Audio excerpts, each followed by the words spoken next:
is Tarik Talk. Your host, Tarik Mendes, takes you on a journey with guests from all around the world. Broadcasting around the world. Around the world. This is Tarik Talk.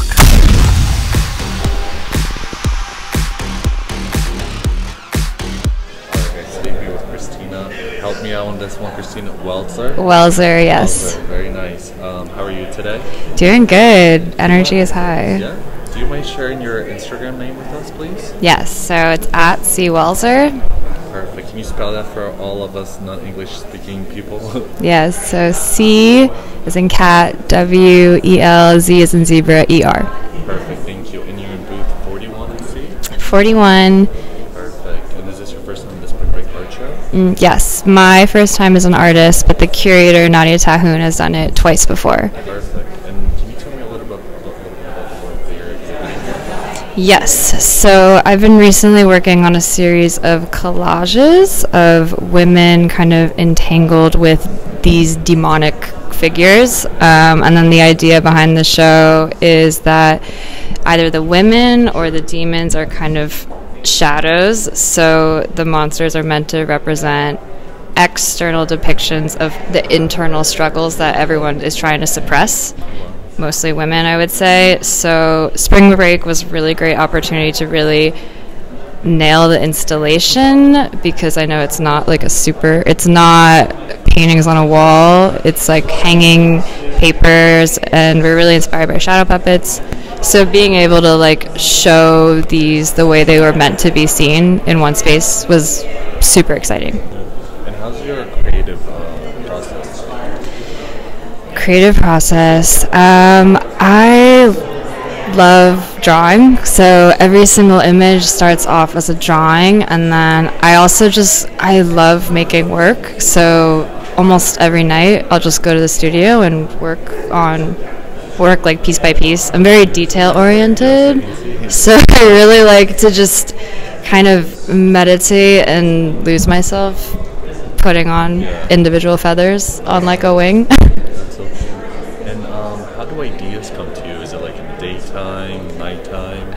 Yeah, I guess it can come wherever. I'm really inspired by my own family history and kind of what it took to go from Korea, survive a war, and then bring every single family member over to America to create like a really beautiful life for generations moving forward.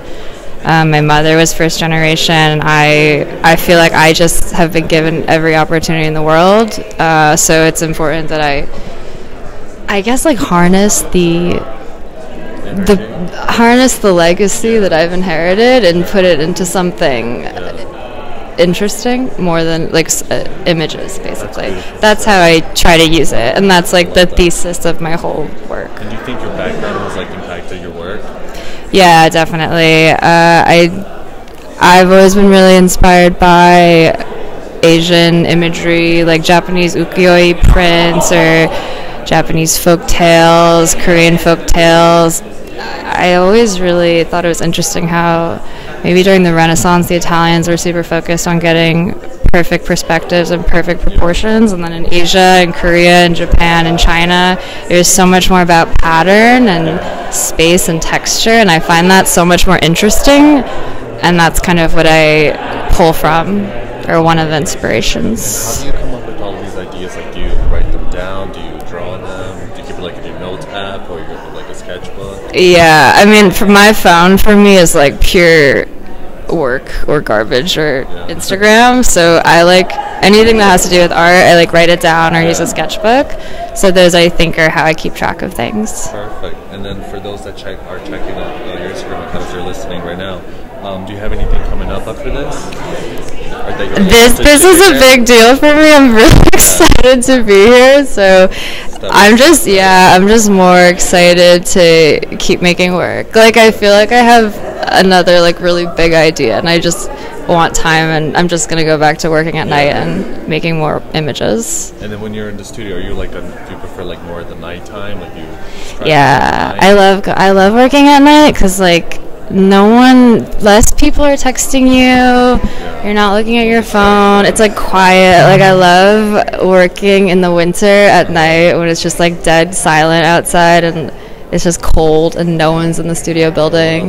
That's my favorite. So then you could just like make the weirdest images. Yeah. And do you have like any studio rituals? Like when you get into the studio, is there like anything you have to do, like catch up on the news, coffee before you get to work, or you could like go in, close the door, get to work right away?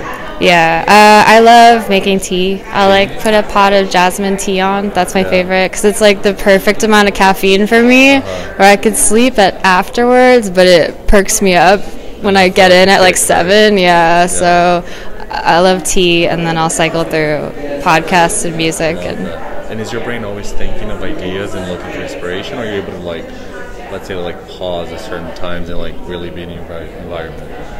I feel like I'm always open to thinking or finding some new form of inspiration.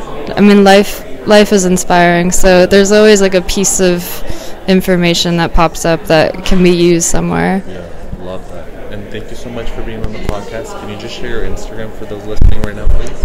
Yes, it's at C. Welzer again. Thanks, Thank guys. you for listening to Tarik Talk. Follow Tarik Talk on all social media channels and check out the video interviews online.